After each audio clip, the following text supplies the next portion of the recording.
Perumusan Pancasila sebagai dasar negara Indonesia adalah suatu proses penting yang melibatkan banyak tokoh bangsa untuk menciptakan dasar nilai dan pandangan hidup yang bisa menyatukan seluruh rakyat Indonesia. Proses ini berlangsung dengan penuh diskusi dan pertimbangan yang matang. Untuk memudahkan pemahaman, mari kita bahas langkah-langkah penting dalam perumusan Pancasila secara rinci. Pertama, latar belakang perumusan Pancasila. Pancasila dirumuskan pada saat Indonesia baru saja merdeka dan sedang membentuk negara. Setelah Jepang menyerah kepada sekutu pada 15 Agustus tahun 1945, Indonesia memproklamasikan kemerdekaannya pada 17 Agustus tahun 1945. Namun, meskipun sudah merdeka, Indonesia belum memiliki dasar negara yang jelas untuk mengatur kehidupan berbangsa dan bernegara. Untuk itu, pada 18 Agustus tahun 1945, Panitia Persiapan Kemerdekaan Indonesia (PPKI) dibentuk dengan tugas untuk merumuskan dasar negara. Pancasila dipilih sebagai dasar negara Indonesia setelah melalui proses perdebatan yang panjang.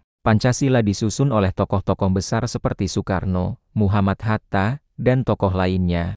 Kedua, proses perumusan Pancasila. Perumusan Pancasila dimulai dengan Piagam Jakarta yang digagas pada 22 Juni tahun 1945 oleh sebuah badan yang bernama Badan Penyelidik Usaha-Usaha Kemerdekaan Indonesia (BPOPKI). Piagam Jakarta berisi dasar negara yang mencerminkan nilai-nilai keagamaan dan kemanusiaan. Namun, Piagam Jakarta yang berisi 7 kata pertama dalam sila pertama tentang ketuhanan dengan kewajiban menjalankan syariat Islam bagi pemeluk-pemeluknya mendapat keberatan dari beberapa pihak.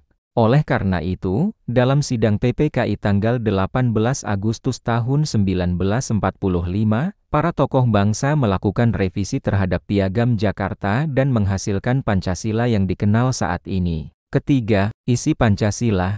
Pancasila terdiri dari 5 sila yang mencerminkan nilai-nilai kehidupan masyarakat Indonesia. Berikut adalah isi dari Pancasila. Ketuhanan yang Maha Esa. Sila pertama ini menegaskan bahwa bangsa Indonesia mengakui adanya Tuhan yang Maha Esa. Hal ini menunjukkan bahwa Indonesia adalah negara yang berlandaskan pada ajaran agama dan menghargai keberagaman agama yang ada di Indonesia. Masyarakat Indonesia diberikan kebebasan untuk memeluk agama apapun. Kemanusiaan yang adil dan beradab. Sila kedua menekankan pentingnya menghargai hak asasi manusia, keadilan, dan peradaban yang tinggi.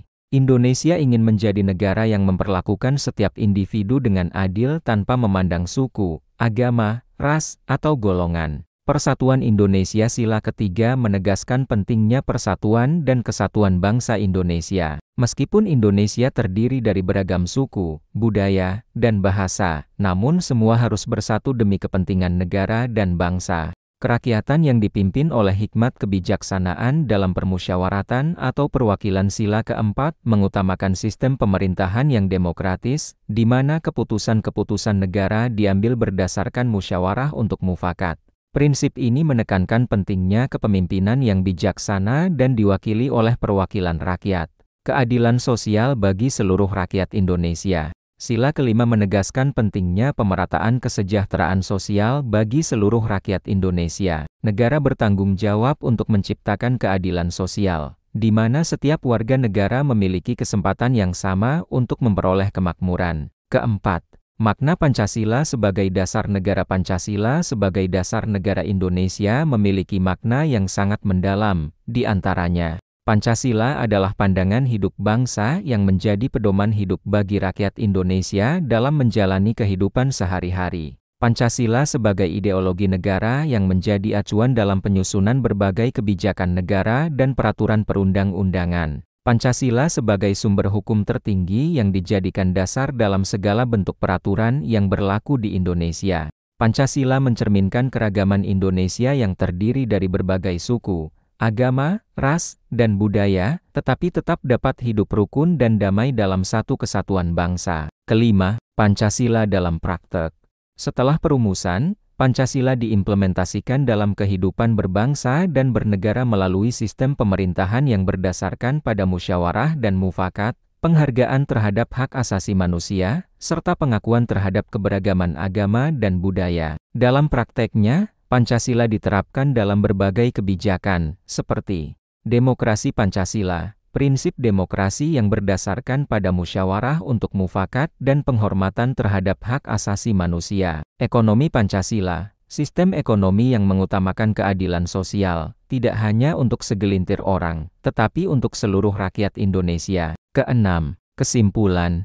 Proses perumusan Pancasila sebagai dasar negara merupakan hasil dari semangat persatuan dan kesatuan bangsa Indonesia. Pancasila tidak hanya sekadar rumusan yang tertulis, tetapi juga mencerminkan nilai-nilai luhur yang harus diterapkan dalam kehidupan berbangsa dan bernegara. Sebagai dasar negara, Pancasila menjadi pedoman dalam menentukan arah pembangunan dan kehidupan berbangsa yang adil, makmur, dan beradab.